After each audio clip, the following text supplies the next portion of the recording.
شكر له على توفيقه وامتنانه، وأشهد أن لا إله إلا الله تعظيما لشأنه، وأشهد أن محمدا عبده ورسوله الداعي إلى رضوانه صلى الله عليه وعلى آله وصحبه أجمعين. أما بعد،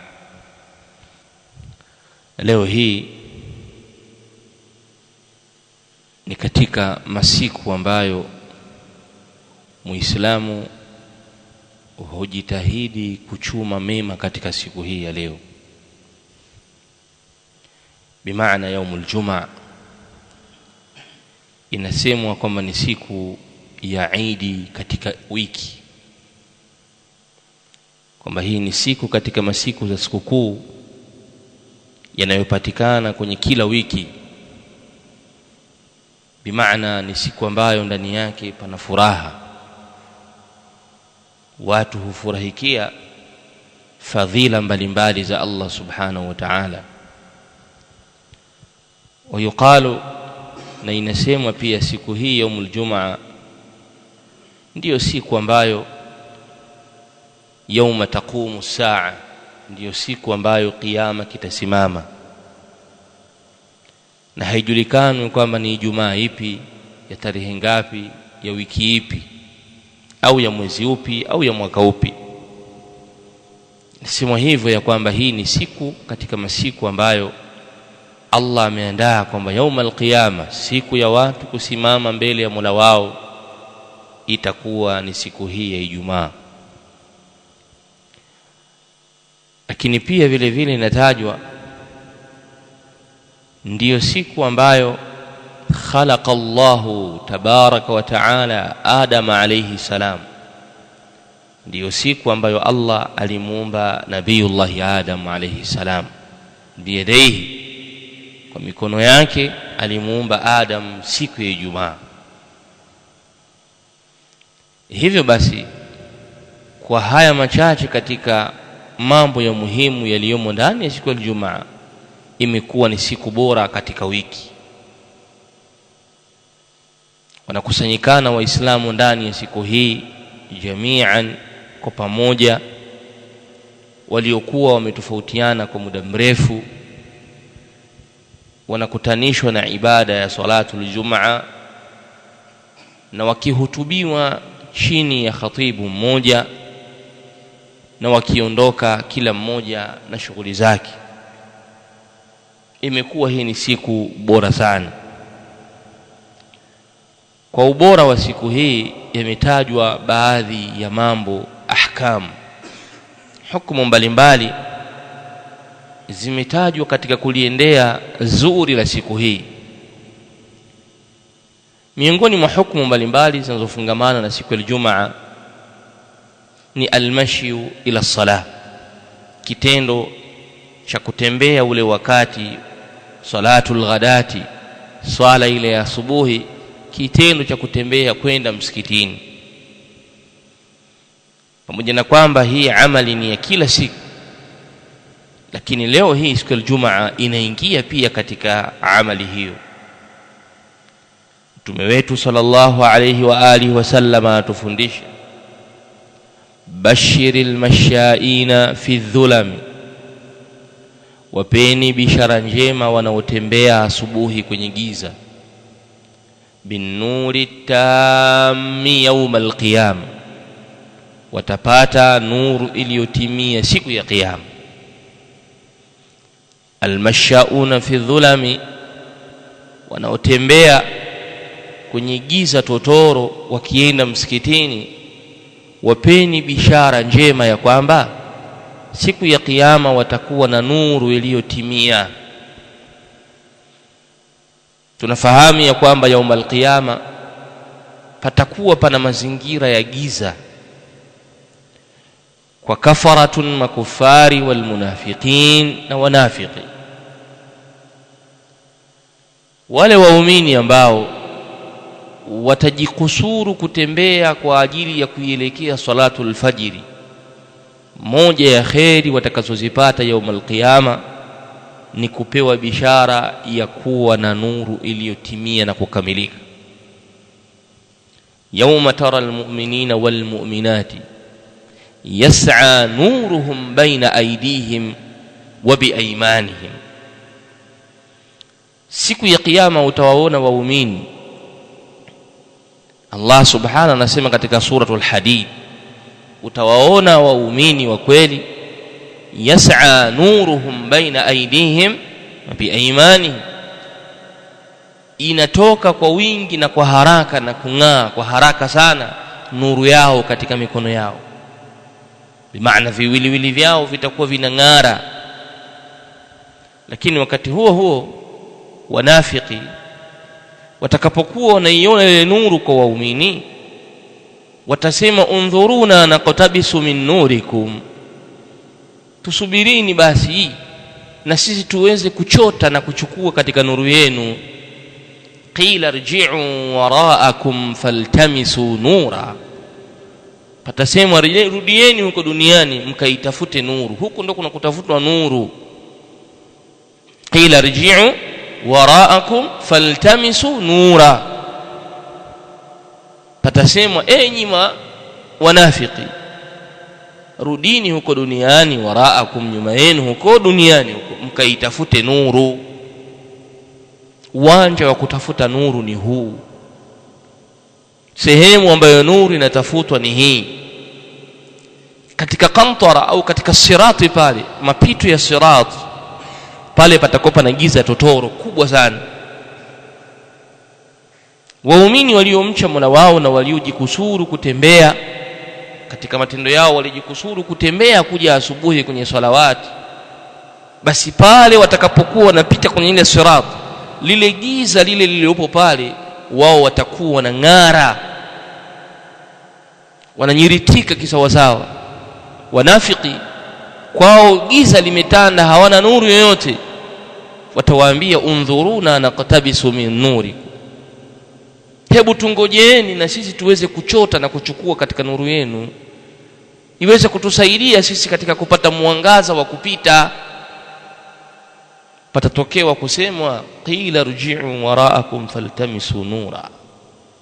Sehemu ya kutafutwa nuru ni hii, na moja ya sehemu ambayo unaichota nuru bila wewe kuhisi ni kukiacha kitanda chako, kumwacha mke wako, kuacha watoto wako, kuacha godoro lako na kuacha usingizi wako, na kupiga hatua 2-3 kwenye majani na kwenye giza na kwenye nini mpaka unaingia kwenye msikiti. Huo ndio uwanja wa kuanza kuipata nuru.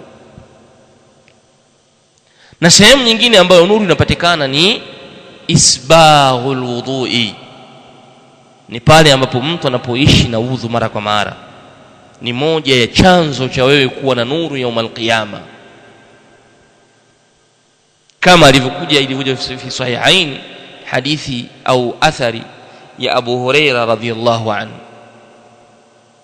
Yani kile kitendo cha wewe unatia udhu katika mkono wako wa kulia, mkono wako wa kushoto, usoni mwako, unapangusa kichwani, unaosha mguu wa kulia, unaosha mguu wa kushoto, kile kitendo cha kuishi hivyo na udhu kwenye swala, na ukawa na udhu ukiwa haupo katika swala, ni moja ya sababu wewe ya kufufuliwa yaumul qiyama ukiwa wewe ghurran muhajjalina min athari alwudhu'i, kuwa ni mtu mwenye kunyiritika na kung'ara katika vile viungo vyako kutokamana na athari ya udhu. Na yaumul qiyama Mtume sallallahu alaihi wasallam atasema nitaujua umma wangu, yani pale nyumati zitakapokuwa zimeitwa umma wa Musa wa Adamu wa Ibrahimu wa Shuaibu wa Ismailu wa Nuhu wa nani wa Isa, wa umati zote za manabii tunaowajua sisi na tusiowajua majina yao, watu wote ambao wamesimamishwa kwenye uwanja wa mahshar, waqifuhum innahum mas'ulun, wasimamisheni hawa ni wenye kuulizwa. Umma wote umesimama, wale wa mwanzo wa Nabiiullah Adamu watu wake, akaja Nuhu, wakawafuata wakina Shuaibu, wakina Lutu, wakina nani, watu wao wote watakapokuwa wamesimama, mpaka watu wa Muhammadin sallallahu alaihi wasallam watakapokuwa wamesimama kwenye uwanja, Mtume sallallahu alaihi wasallam anasema sa'arifu ummati, mimi nitaujua umma wangu mimi nitaujua. Qalu, wakasema ya Rasulullah, kaifa ta'rifu ummatak, ni namna gani wewe utaujua umma wako sallallahu alaihi wasallam mbele ya kadamnasi na kundi la mabilioni ya watu? Qala, mtume anasema, hal ra'aita ghanaman, ulishawahi kumuona wewe mbuzi au kondoo mwenye mabaka meupe katika mwili wake, ana mabaka meupe, halafu huyo mnyama au huyo mbuzi yupo katikati ya wanyama wenye rangi nyeusi? Kisha kamuuliza, je, naweza kumpotea mnyama wangu? Kundi la wanyama wote tujalie wana rangi nyeusi au wana rangi nyeupe wote, halafu wa kwangu mimi ana mabaka meusi au ana mabaka meupe kwenye mbuzi wenye rangi nyeusi. Mtume anawauliza maswahaba, je, mchungaji wa wanyama atashindwa kumtambua mnyama wake? Qalu, kasema bala ya Rasulullah, ataweza kumtambua mnyama wake. Faqala, wa hakadha ummati, na hivyo ndivyo umma wangu mimi nitaujua, nitauelewa umma wangu katika kundi lote hilo la watu. Kwa hiyo miongoni mwa hukumu mbalimbali zinazofungamana na siku ya Ijumaa ni kitendo cha kutembea wakati wa asubuhi au kitendo cha kwenda msikitini wakati wa asubuhi wa alfajiri. Ni njia kubwa ya watu kupata nuru ya Allah subhanahu yawm al-qiyam. Lakini pia vile vile katika hukumu ya salatul Jumaa, asubuhi panaswaliwa raka ya kwanza, ni sunna ya Mtume sallallahu alaihi wasallam kusoma suratu Sajida, na raka ya pili kusoma suratul Insan. Na sura zote hizi mbili zinamkumbusha mwanadamu jambo la kurejea kwa Mola wake na jambo la kufa na kufufuliwa mbele ya Mola wake, na pia kumkumbusha ya kwamba yeye si chochote si lolote, vyovyote atakavyokuwa yeye si lolote si chochote. Ameumbwa kutokamana na mchanganyiko wa maji ya aina mbili ya mwanaume na mwanamke. Wewe si chochote. Kwa mchanganyiko huo yakazidi maji ya mwanamke ukatokea mwanamke, kwa mchanganyiko huo yakazidi maji ya mwanaume ukatokea mwanaume. Kwa pana hatari ungelikuwa mwanamke wewe, inawezekana. Pana hatari ungelikuwa mwanaume, inawezekana. Lakini hilo ni chaguo la Allah subhana, kukuweka kuwa mwanaume, kukuweka kuwa mwanamke. Kwa hiyo wewe si huna lolote katika maamuzi. Wewe ni mja uliowekwa ardhini kuwa mtiifu, sio kuwa bwana kwenye hii ardhi. Sura hizi mbili anapozisikia Muislamu wakati wa asubuhi na akaisikia, leo hii ni siku ya Ijumaa, akazisikia na akazielewa, zinamkumbusha namna ya kurejea kwa Mola wake subhanahu wa ta'ala. Wa kulluna ilayhi sa'iru, na sisi sote kwa Allah subhanahu tunaelekea. Safari yetu ni huko, ujana wetu, uzee wetu, ukongo wetu, tunaelekea huko, sote tunakwenda huko. Lakini pia imethibiti katika sunna ya Mtume sallallahu alaihi wasallam kwa salatul Jumaa, ama alfajiri ni suratul Sajida na suratul Insan. Na baada ya hapo inakuja salatul Jumaa kusoma suratul A'la wa suratul Al-Ghashiyah, sabbih isma rabbikal a'la na hal ataka hadithul ghashiyah, ni sunna. Na ikikosekana hizo pia basi mtu asome suratul Jumaa, lakini pia asome suratul Munafiqun, suratul Al-Munafiqin, aisome hizo sura. Na zote hizo zina malengo ya kutajwa, na ukizichunguza hizi sura zote utagundua fiqhi ya sala ya kwamba anayeswalisha watu salatul Jumaa na swala zingine, si vizuri akaanza sura ya mbele kisha akafuata raka ya pili akasoma sura ya nyuma. Yani wewe raka ya kwanza ukasoma qul a'udhu birabbin nas raka ya kwanza, halafu raka ya pili ukasoma idha jaa nasrullahi wal fath. عندنا في المذهب, kwenye madhhab ya Imam Malik ni mtu kufuata mpangilio wa sura namna ulivyo, kama alivyokuwa anafanya Rasulullah sallallahu alaihi wasallam. Suratu al-A'la, sabbih isma rabbikal a'la, raka ya kwanza.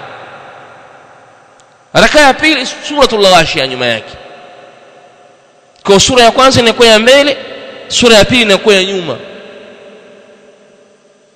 Ima asome raka ya kwanza suratul Jumu'ah yusabbihu lillahi, na raka ya pili atasoma sura ya nyuma yake ambayo ni idha ja'aka almunafiquna qalu. Kuonesha huo ndio utaratibu ambao sallallahu alaihi wasallam alikuwa akiufanya. Kwa hiyo miongoni mwa hukumu za salatul Jumu'ah ni kuzisoma sura hizi kuwakumbusha watu. Na Allah subhanahu katika suratul Jumu'ah amelitaja jambo la kumdhukuru Allah ndani yake. Jambo la kumdhukuru Allah subhanahu wa ta'ala kalitaja ndani yake. Lakini pia katika ahkamu za salatul Jumu'ah ni jambo la watu kuwa wasafi wanapoielekea salatul Jumu'ah. Mapema kabisa kujitahidi kuondoka nyumbani kwa mapema, lakini ukiwa mtu uliyekuwa msafi wa mavazi na mwili wako, kujitahidi kuwahi safu al-awwal, kujitahidi kuwahi safu ya kwanza, mstari wa kwanza, na kuendelea kumkithirisha kumdhukuru Allah subhana. Lakini ukiwa ni mtu uliyekuwa msafi, usiwaudhi wanadamu wenzako kwa hali yako uliyokuwa nayo. Tunawaona baadhi ya watu anatoka kwenye makazi yake magumu huko, jasho linamfumka kweli kweli, au katoka anakotoka huko anakimbia au anatembea kwa mabaskeli na vinginevyo, anakuja ndani ya msikiti wote unabadilika harufu. Msikiti wote unabadilika harufu kwa jasho lake mtu mmoja.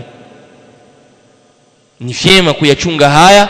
Fa innal malaikata tataadha mimma yataadha minhu bani adama, malaika wanaudhika na yale ambayo wanadamu wanaudhika nayo. Kujitahidi kuvaa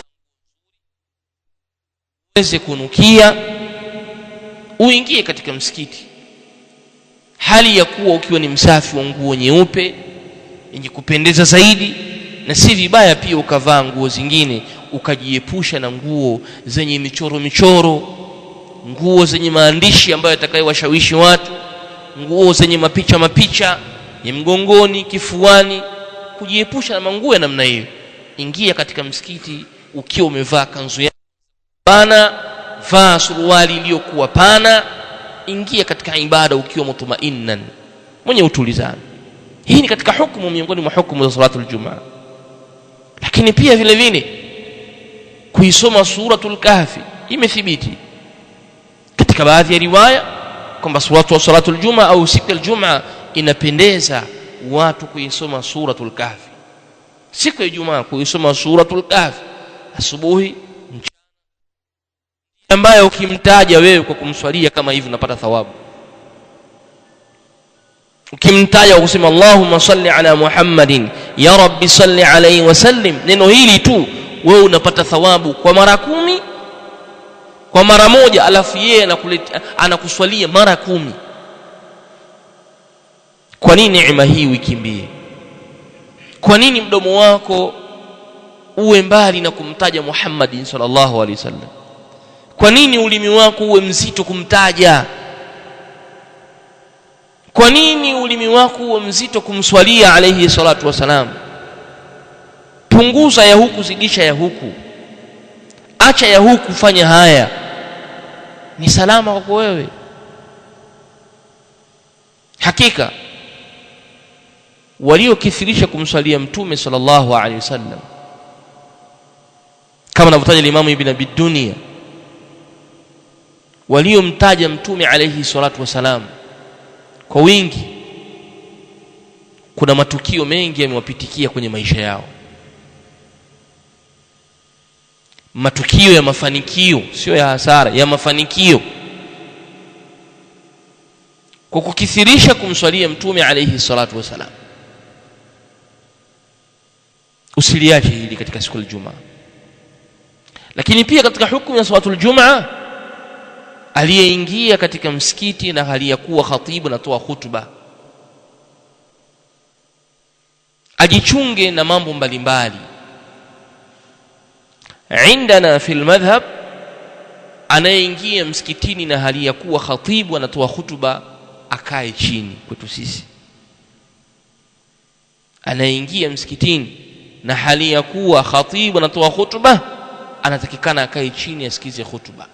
Kwa nini? Kwa sababu khutbatul jumaa hukumu yake ya kuisikiliza ni wajibu,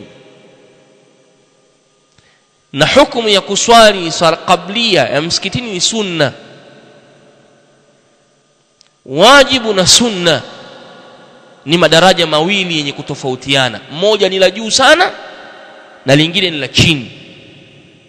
Acha hili la chini, tekeleza hili la juu.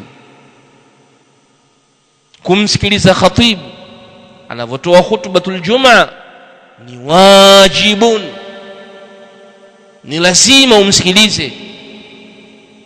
Na wewe kuingia msikitini kuswali qablia ni sunna, sio wajibu, ni sunna.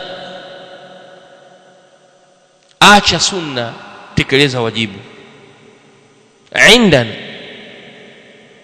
ni vyema unapoingia msikitini kaa chini, msikilize khatibu. Muda wa kuwa khatibu kapanda, lakini kama hajapanda na tuliotolewa adhana nafanyaje? Anza kuswali qablia. Na utakapokaa acha kuchezea simu yako, acha kuchezea chochote kilichopo chini yako, acha kuchora chora chini, jiepushe na usingizi. Kuwa makini na kumsikiliza khatibu, kwani huo ndio ubora wa hutuba yenyewe. Watu wanalala mpaka kwenye khutbatul jumaa. Shawahi kumsikia mtu pale alipokuwa mjini anakoroma. Yani watu wapo kwenye swalatul jumaa, tunakuwa hutuba inaendelea, mtu yupo katikati anatoa sauti ya kukoroma.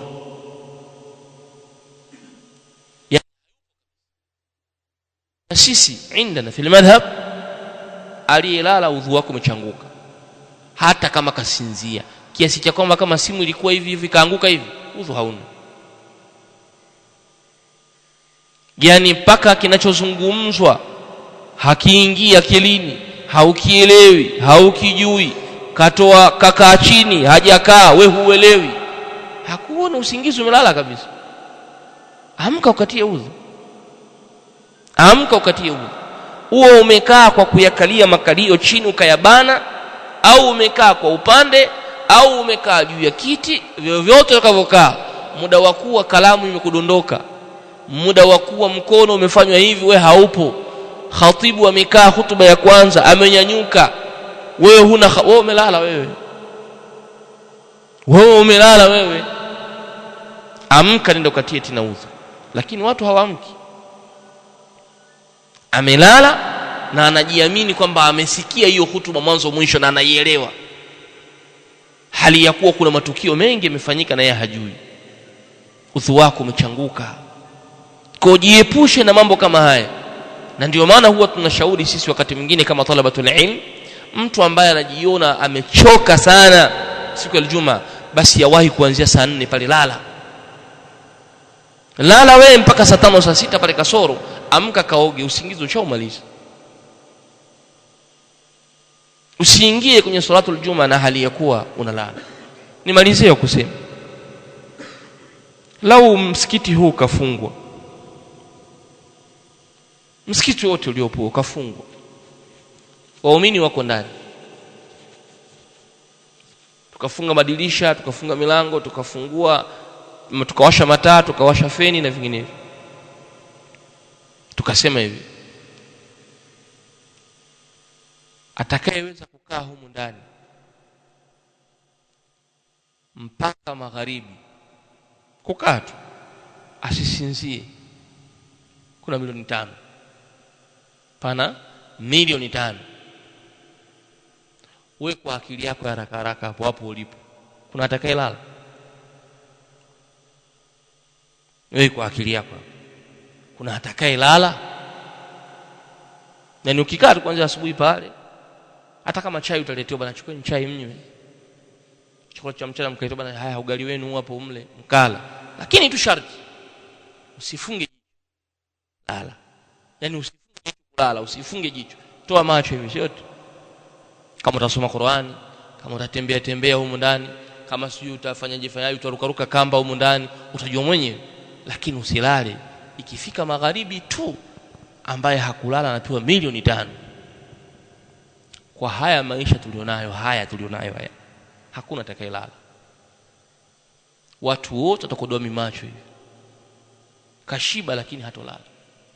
Anausikia usingizi hapo anakuja kabisa, lakini hataweza kulala.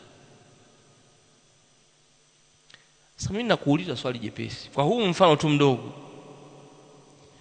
ni ipi thamani ya milioni 5 na thawabu? Yani ile milioni 5 na thawabu inayokuokoa na moto wa jahannam, ipi yenye thamani? Bila shaka thawabu inayokuokoa na moto wa jahannam ni bora kuliko milioni 5 au milioni 10 au milioni 50. Hii thawabu ni bora sana. Lakini je, ulishawahi kuitafakari janna wewe? Ulishawahi kaa ukaitafakari janna namna inavyozungumzwa kwenye Qur'an, namna janna ilivyo? Wewe ulishawahi kuitafakari? Bila shaka hujawahi kutafakari kuona janna ilivyo. Basi tujitahidini kwenye salatul Jumaa, tupunguze ishtighalati zetu kabla al-Jumaa, tuingie kwenye ibada ya salatul Jumaa tukiwa ni watu ni nashat, wenye uchangamfu, na tuweze kumsikiliza khatibu. Uwe ni hapa, uwe ni msikiti wa wapi, kokote kule, kaa chini msikilize khatibu. Baada yake, fa idha qudiyati salatu fantashiru fil ardi wabtaghu min fadlillah, nende tawanyikeni mkatafute riziki sasa katika zile fadhila za Allah subhanahu wa ta'ala, na zinginezo katika hukumu mbalimbali za salatul Jumaa ambazo nimeziacha kwa lengo la kukumbusha tu. Namuomba Allah subhanahu ayufikana